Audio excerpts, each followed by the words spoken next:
بسم اللہ الرحمن الرحیم۔ السلام علیکم دوستو۔ یہ وہابی چلو فاتحہ سے منع کرتے ہیں، بات سمجھ میں آتی ہے، فاتحہ نہیں مانتے۔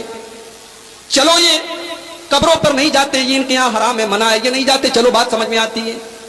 ارے شب برات کی رات تو ہم کوئی غلط کام نہیں کر رہے ہیں، رات ہوتی ہے مسجدوں میں لائٹنگ کر دی جاتی ہے، مسجدوں کے دروازے کھول دیے جاتے ہیں، لوگ آتے ہیں مسجدوں میں بیٹھ کر تلاوت کرتے ہیں، قبرستان پہ لوگ جاتے ہیں، اپنے ماں باپ کے حق میں، اپنے رشتہ داروں کے حق میں مغفرت کی دعا کرتے ہیں۔ اس میں کون سی غلط بات ہے؟ مائیں بہنیں گھروں میں مصلی بچھا کر 100 رکعت نمازیں پڑھ رہی ہیں، کون سی غلط بات ہے؟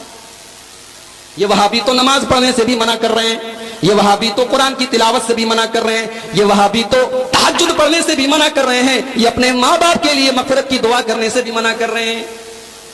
میرے بھائیوں، اللہ گواہ ہے، ہمیں نہ نماز سے کوئی عداوت ہے، نہ ماں باپ کے لیے مغفرت کی دعا کرنے سے کوئی عداوت ہے، نہ قرآن کی تلاوت سے ہمیں کوئی عداوت ہے۔ ہمیں عداوت ہے تو ہر اس عمل سے جس عمل کے اوپر جناب محمد الرسول اللہ صلی اللہ علیہ وسلم کی مہر نہ ہو۔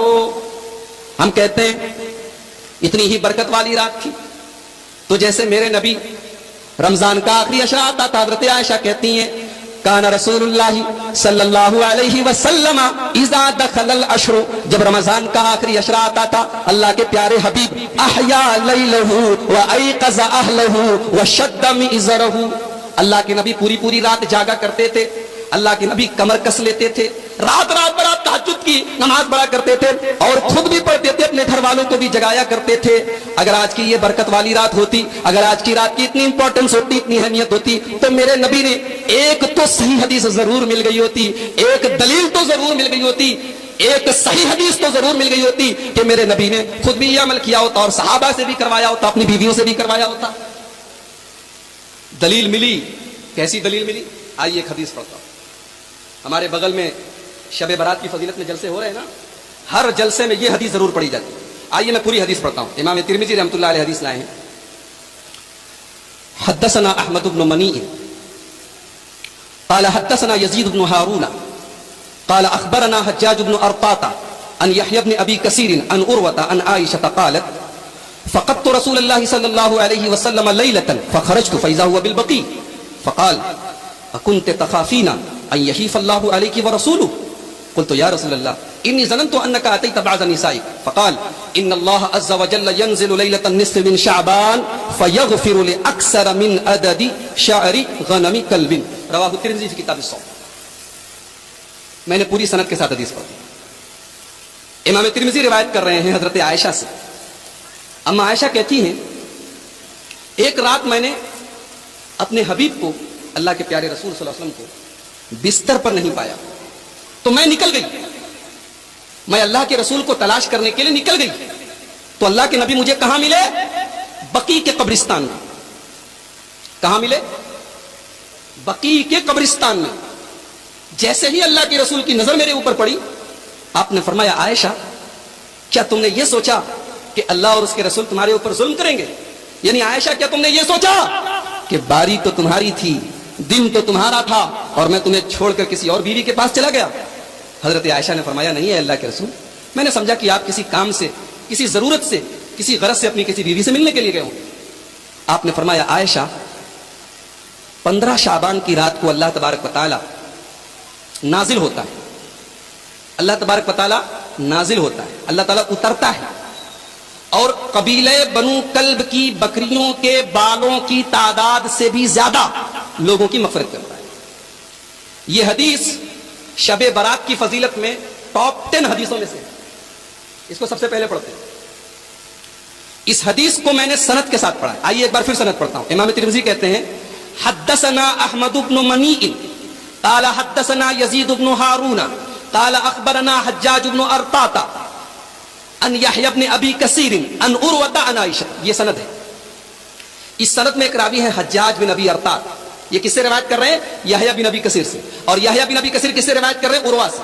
اب امام ترمذی رحمۃ اللہ علیہ اس حدیث پاک کو بیان کرنے کے بعد خود کہتے ہیں سمعت محمدن، میں نے اپنے استاد محترم امام المحدثین امیر المومنین فی الحدیث سیدنا امام بخاری رحمۃ اللہ علیہ کو یہ فرماتے ہوئے سنا کان یضعف هذا الحدیث، امام بخاری کہتے ہیں یہ حدیث ضعیف ہے۔ کون کہہ رہا ہے؟ کون کہہ رہا ہے حدیث ضعیف ہے؟ کوئی یہ نہ کہے کہ وہابی کہہ رہا ہے. کون کہہ رہا ہے؟ بخاری کہہ رہا ہے. امام بخاری کہہ رہے ہیں. اور کعبے کے رب کی قسم, علم حدیث میں جو مقام امام بخاری کو حاصل ہے وہ کسی اور کو حاصل ہے.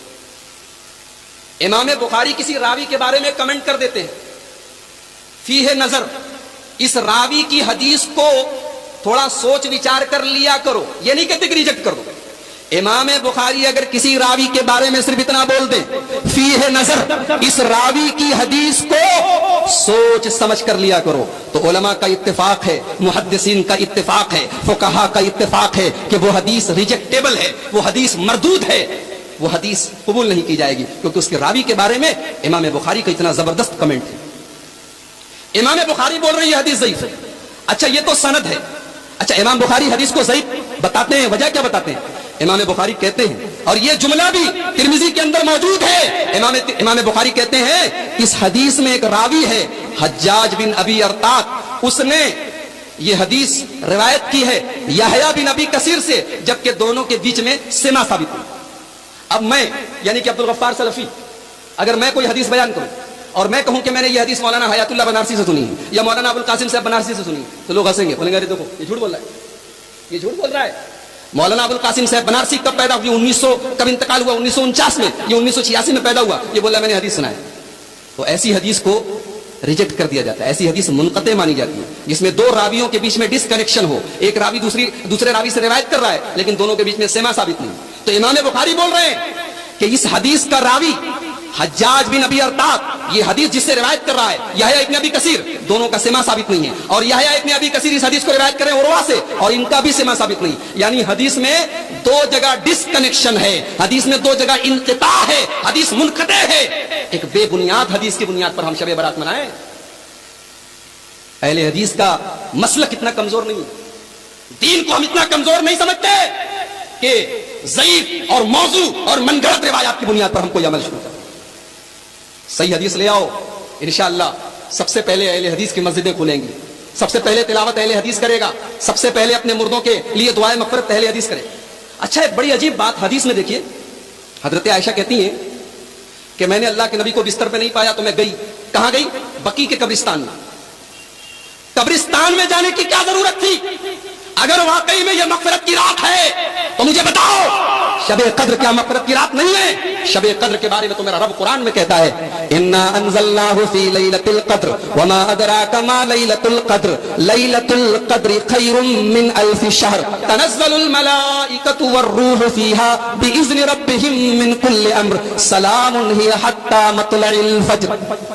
شب قدر کے بارے میں تو میرے رب نے پوری قرآن کی سورت نازل کر دی. میرے رب نے کہا یہ اتنی مبارک رات ہے کہ ایک رات کی عبادت 1000 مہینے سے افضل ہے, 84 سال کی عبادت سے بہتر ہے اس رات کی عبادت. لیکن ایک روایت دکھا دو, ایک حدیث دکھا دو, ایک سند دکھا دو, ایک دلیل دکھا دو کہ شب قدر کی رات میں میرے نبی قبرستان جا کے دعائیں مغفرت کرتے تھے. سن لو, اہل حدیث کا عقیدہ یہ ہے کہ ماں باپ کے لیے مغفرت کی دعا گھر بیٹھ کر بھی کر سکتے ہیں, مسجد میں بھی کر سکتے ہیں, اور قبرستان جا کر بھی کر سکتے ہیں. قبرستان جانا ضروری نہیں, ٹھیک ہے جا سکتے ہیں. ابھی ہمارے صدر محترم نے پوری قبر کے تعلق سے پوری حدیثیں پڑھی, لیکن یہ عقیدہ کہ ماں باپ کی مغفرت کی دعا تبھی ہوگی جب ہم قبرستان پر جائیں گے, یہ عقیدہ اسلام کا نہیں ہے. معاف کیجئے گا, یہ ان کا عقیدہ ہے جن کا مذہب قبرستان سے شروع ہوتا ہے اور قبرستان میں جا کر ختم ہو جاتا ہے. اس رات کا نام شب برات کیوں پڑا جانتے ہیں؟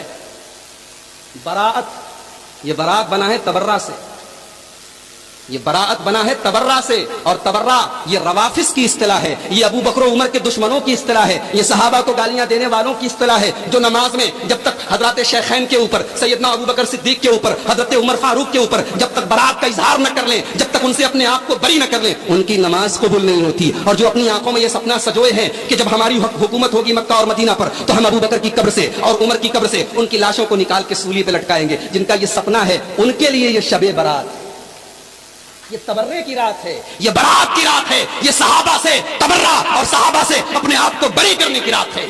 اور جانتے ہو, جا کے دیکھ لو روافض کے یہاں آج کی رات کی بڑی اہمیت ہے.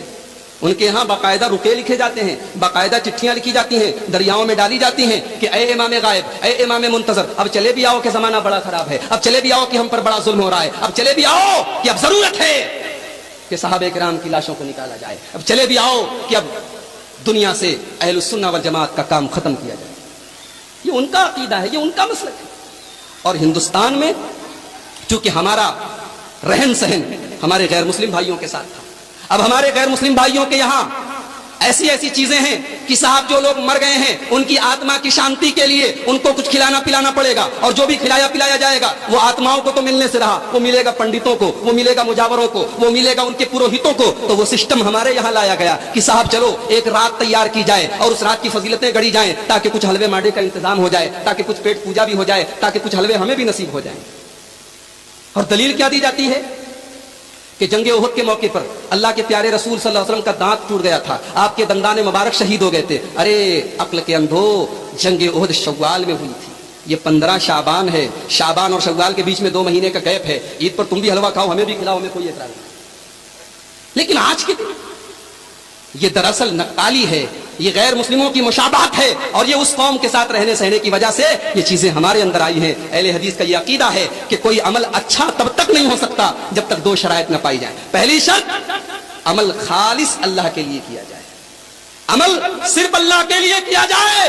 اس کے اندر ذرہ برابر بھی اگر ریاکاری آ گئی, اگر دکھاوا آ گیا, اگر کسی اور کو خوش کرنے کی نیت آ گئی, ہائے ہائے اس کی بربادی. تو دوستو یہ ویڈیو آپ کو کیسا لگا؟ اگر اچھا لگا تو اس ویڈیو کو لائک کیجئے اور اس چینل کو سبسکرائب کیجئے.